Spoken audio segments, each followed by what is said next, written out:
Reinaldo Azevedo parte da literatura e da filosofia para falar de política, religião, economia, até esporte. No primeiro livro, Contra o Consenso, o jornalista reuniu ensaios e artigos sobre a cultura brasileira.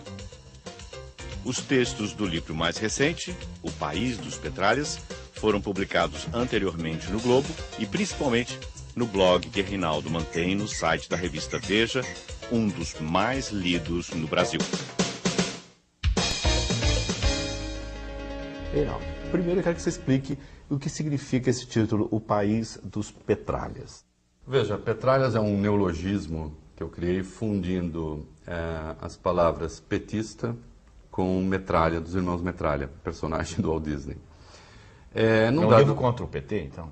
Não é um livro, é um livro caracterizando pelo menos uma fatia do PT. Tanto é que eu digo que nem todo petista é petralha, mas todo petralha é sim petista. Então nós vimos no caso do mensalão, que é o exemplo mais escancarado, o uso do dinheiro público para fazer uma política partidária, para a construção do partido, e pior do que isso, até aí muito bem, isso já aconteceu antes. Não é? Isso acontece o tempo todo. Só que, no caso dessa fatia do PT, isso virou uma espécie de teoria política. Não é? De sorte que não importa o quanto se transgridam as leis, desde que isso seja justificado e desde que se tenha um horizonte que eles dizem ser de justiça social, então tudo bem. Esses são os petralhas. Quando você justifica um crime dessa natureza, você justifica outros crimes também. Olha, eu sou, pegando a categorização clássica, digamos, eu sou liberal em economia. Não é?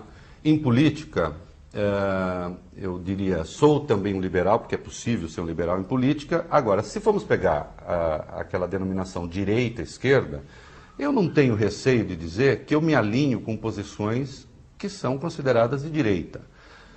Agora, precisamos ir com cuidado. É preciso ver que tipo de direita e qual direita querem jogar no meu colo. Se quiserem jogar no meu colo o Hitler, o Mussolini, eu rejeito, porque nós, os liberais, então, vou falar assim, combatemos esses senhores. Se quiserem jogar o Churchill, eu aceito. O problema é que se demonizou no Brasil a palavra direita por conta da ditadura militar, que... Então você disse que a ditadura não era de direita. E não era mesmo. Quer dizer, se formos pegar... qual foi o maior criador de estatais do mundo, Ednei? Não é o maior criador de estatais do Brasil. O maior criador de estatais do mundo foi o senhor Ernesto Geisel.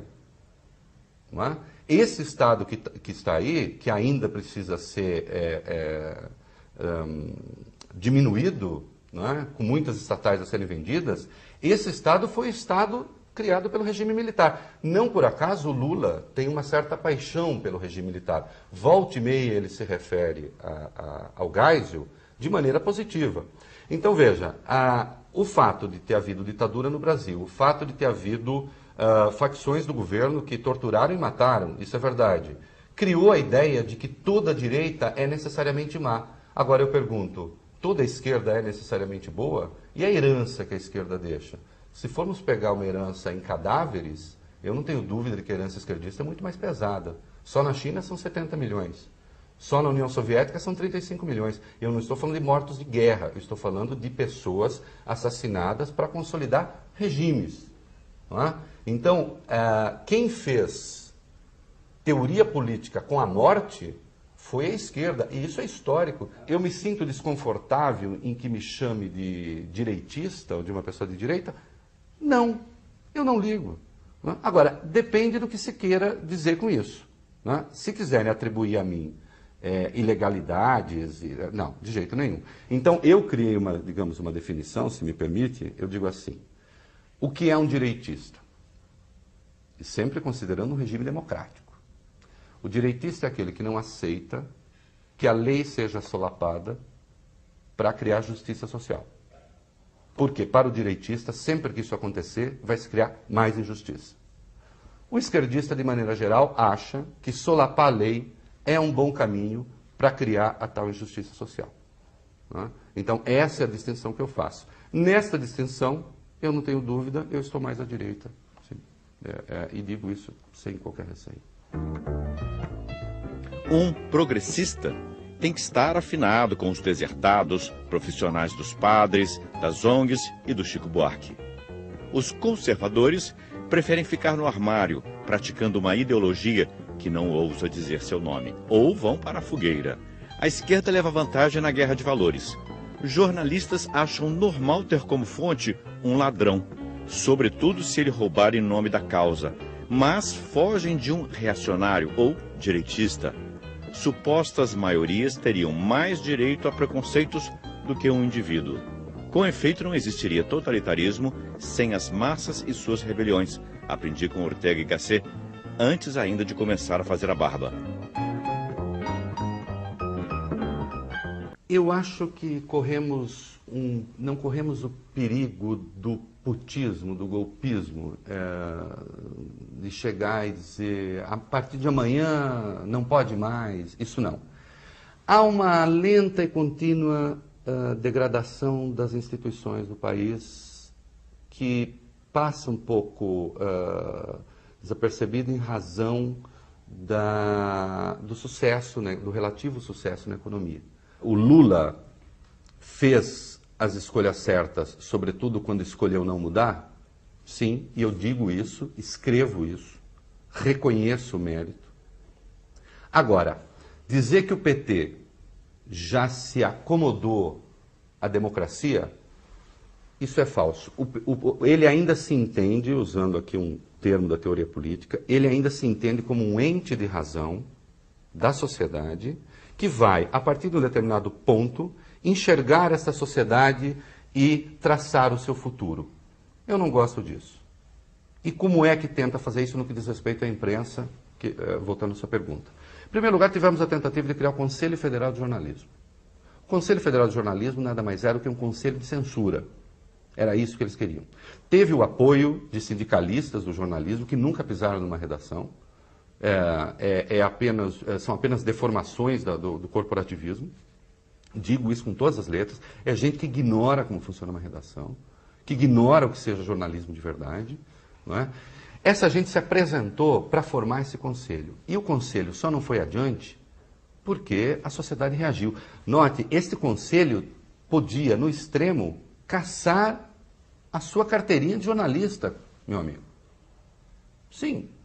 Se ficasse provado, segundo os critérios do conselho, que você teria transgredido lá as normas estabelecidas por eles, poderiam caçar o seu direito de trabalhar. Isso absolutamente... Tentaram isso.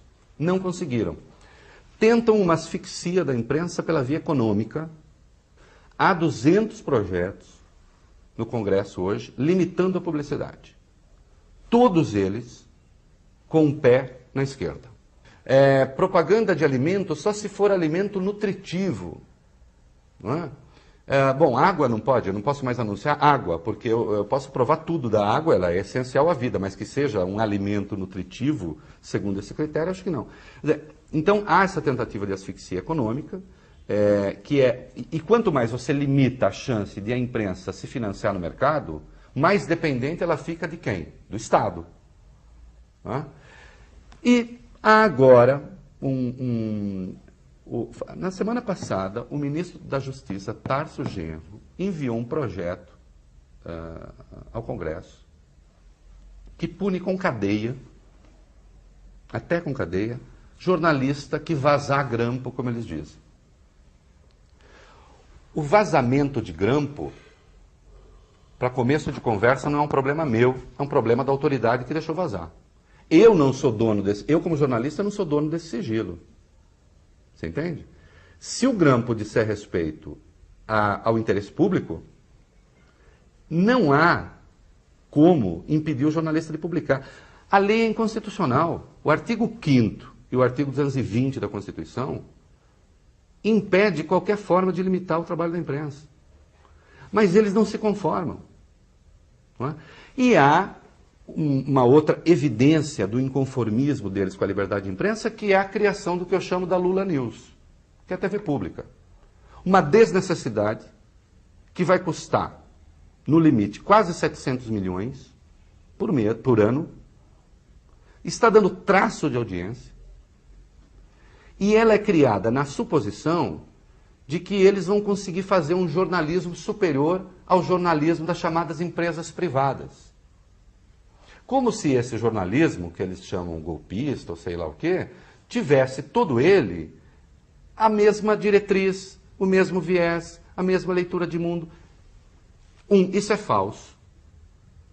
Há diferenças entre os jornalismos que se praticam no Brasil, e se há um núcleo comum, e agora então a minha provocação, e se há um núcleo comum, não é um núcleo comum conservador, ao contrário, é um núcleo comum que eu chamo claramente de esquerda. Me diga onde é que vai sair uma matéria contra o aborto no Brasil. Não vai sair. Não sai porque a imprensa brasileira é favorável à discriminação, que é a palavra certa, do aborto. Me diga onde é que sai uma matéria simpática, com raras exceções, ao Papa. Aqui eu digo, e não é porque eu estou numa emissora do grupo, mas eu escrevi isso, e portanto, a única emissora que fez uma cobertura decente da presença do Papa no Brasil, o único veículo de comunicação, nem emissora, foi a Rede Globo. O Papa apanhou no Brasil feito cão sardento. Tem um texto aí que eu digo que o Papa apanhou muito mais, e eu provo isso com textos, eu provo isso com números, do que o Marcola, o chefe da facção criminosa. Porque o Papa veio ao Brasil e, veja você, criticou o aborto. Mas essa não é a diretriz da igreja de que ele é chefe? Eu posso ser contra ou a favor, muito bem. Agora, por que ele fez esse ataque? Não dá. Acontece que não se admite que a igreja possa ser dotada de uma seriedade que é também filosófica, que tem história. De algum modo se quer banir o cristianismo do Ocidente. E isso não é só no Brasil, não. Isso está presente nos Estados Unidos, está presente na Europa. Né? Fica parecendo que o cristianismo que uniu o Ocidente, ele é essencialmente mau, essencialmente perverso. Como você vê o nosso futuro aqui no Brasil? Para onde vamos?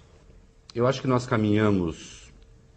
Nós vivemos hoje, melhor, um momento que eu não considero particularmente feliz no que respeita à política, que é o momento do grande consenso em que questionar as verdades do poder voltou a ser criminalizado agora no ambiente de democracia.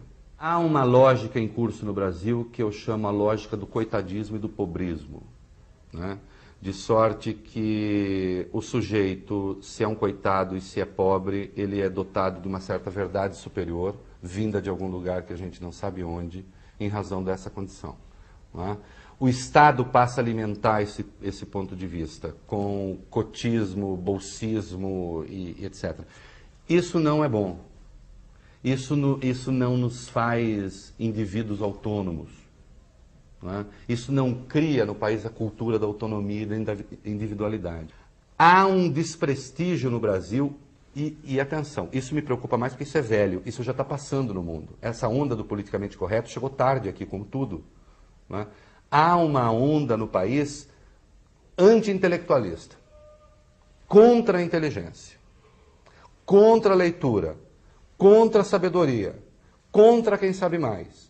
Fica parecendo que isso tudo, se você é mais lido, mais sabido, o que é que seja, você é um ser fora da lei, pelo menos desta lei, você é um ser fora da média. E nós temos de ter todo mundo nesta média.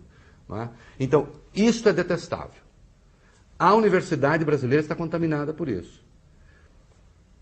Então eu enxergo um futuro catastrófico? Eu não acho que é catastrófico. Eu nunca sou catastrófico, escatológico, nesse sentido do fim dos tempos. Ao contrário, eu até escrevo, acho que o mundo, se você pegar, o mundo melhora sempre. Eu não sou exatamente o Cândido, mas sim, melhora sempre, aumenta a expectativa de vida, há mais vacinas, o Brasil melhora, historicamente é mentira que o Brasil estava num desastre, do qual Lula não sei. Tudo isso é falso, basta ir aos números. Agora, para o ambiente cultural, nós vivemos um momento, e político, nós vivemos um momento ruim. Mas sinto a inevitável necessidade de brigar. Né? E vou continuar.